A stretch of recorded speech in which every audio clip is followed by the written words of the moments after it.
Selamat siang semua. Perkenalkan, nama saya Elizabeth Banur, NPM 34180072. Saya dari Program Studi Pendidikan Matematika Universitas Timor. Di sini saya mau menjelaskan materi statistik non-parametrik tentang uji chi-square satu sampel dan uji binomial. Yang pertama, uji chi-square satu sampel merupakan pengujian hipotesis tentang perbandingan antara frekuensi sampel yang benar-benar terjadi atau frekuensi sampel yang disimpulkan dengan observasi atau O dengan frekuensi harapan berdasarkan hipotesis tertentu pada setiap pengujian, atau frekuensi harapan yang biasa disimpulkan dengan E. Uji chi-square juga sering dikatakan sebagai uji proporsi untuk dua kasus atau lebih, di mana data yang digunakan bersifat discrete. Uji chi-square satu sampel bisa digunakan dalam pengujian yang berkesesuaian. Uji chi-square satu sampel. Statistik yang digunakan pada uji chi-square satu sampel adalah sebagai berikut. X kuadrat sama dengan sigma OI kurang EI kuadrat per EI dengan derajat kebebasan DF sama dengan K kurang 1. Keterangan X kuadrat sama dengan nilai chi-square hitung OI sama dengan nilai frekuensi observasi pada kategori KI, EI sama dengan nilai frekuensi harapan pada kategori KI, DF sama dengan derajat kebebasan, dan K sama dengan jumlah kategori. Yang berikut untuk perhitungan nilai frekuensi harapan atau EI pada uji chi-square satu populasi ini dapat didistribusikan seragam, maka didapatkan EI sama dengan N per K, di mana N sama dengan jumlah sampel, K sama dengan jumlah kategori. Dalam penggunaannya terdapat syarat-syarat yang diperlukan sebelum uji chi-square kita gunakan. Syarat-syarat itu antara lain yang pertama, data yang kita miliki merupakan data yang skala nominal dengan memiliki dua atau lebih kategori, atau biasa disimbolkan K lebih besar sama dengan 2. Yang berikut, data yang memiliki bersifat independen, serta data yang kita miliki juga merupakan data dengan sampel yang besar. Selain syarat yang tadi, syarat lainnya itu antara lain yang pertama, tidak ada sel dengan nilai frekuensi amatan atau observasi bernilai 0. Yang berikut, apabila data yang memiliki jumlah kategori K sama dengan 2, maka tidak boleh ada nilai harapan atau E yang bernilai kurang dari 5. Jika ada, maka kita harus menggunakan uji binomial. Yang berikut, apabila data yang memiliki jumlah kategori K lebih besar 2, maka jumlah sel frekuensi harapan yang bernilai kurang dari 5 tidak boleh lebih dari 20% dari keseluruhan sel. Jika ada, kita gabungkan kategori-kategori yang berdekatan. Berikut prosedur uji chi-square satu sampel. Prosedur uji chi-square satu sampel sebenarnya sama dengan prosedur uji hipotesis. Berikut prosedurnya dan langkah-langkah yang harus diperhatikan. Yang pertama, kita siapkan data-data frekuensi observasi dalam sejumlah K kategori. Yang berikut, berdasarkan hipotesis 0 atau biasa disimpulkan dengan H0, tentukan frekuensi yang diharapkan untuk setiap K unit sel.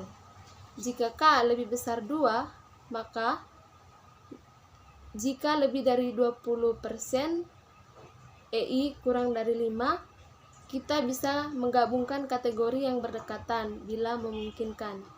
Hal ini akan berdampak pada turunnya nilai K serta meningkatkan nilai EI. Apabila K sama dengan 2, uji chi-square untuk kasus satu sampel dapat digunakan secara maksimal jika tiap-tiap frekuensi yang diharapkan adalah 5 atau lebih. Yang ketiga, tentukan taraf signifikan atau nilai alfa. Yang keempat, tentukan kriteria penolakan, yang mana jika chi-square hitung lebih besar dari chi-square tabel, maka kita berhasil untuk menolak H0. Jika chi-square hitung lebih kecil dari chi-square tabel, maka kita gagal untuk menolak H0. Atau jika P value lebih kecil alfa, kita berhasil menolak H0.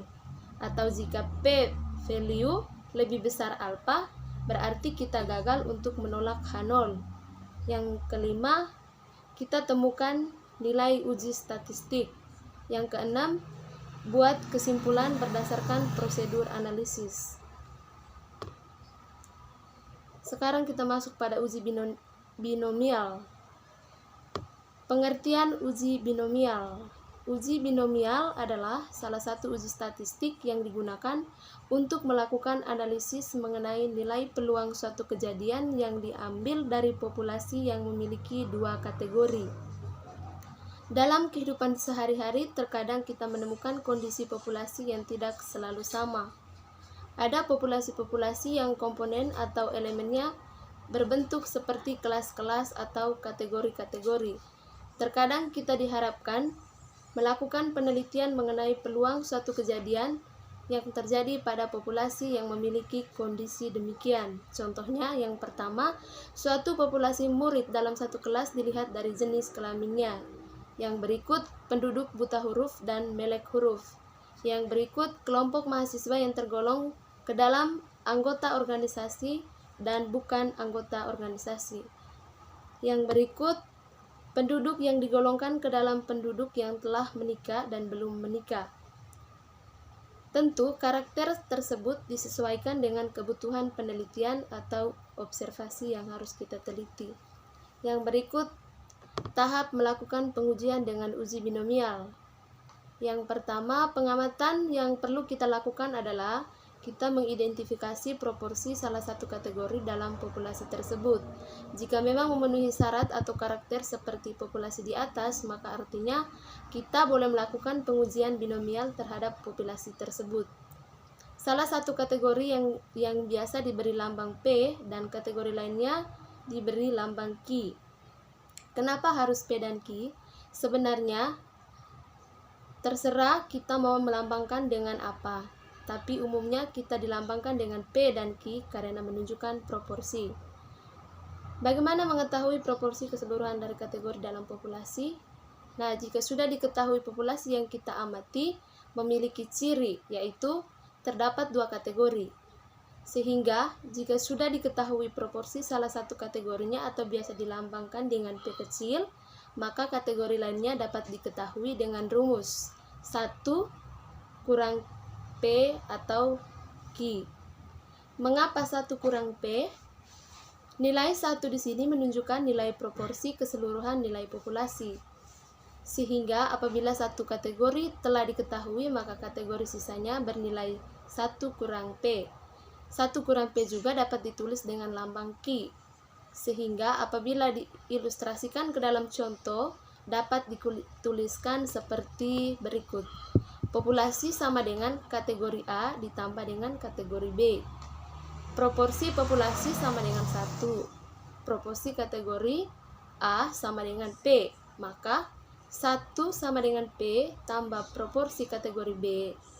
Proporsi kelas B sama dengan 1 kurang P atau dapat diganti dengan Q.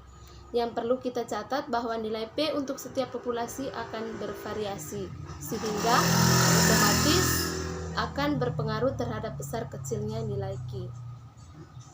Baik, terima kasih. Ini saja penjelasan dari saya untuk hari ini. Selamat siang.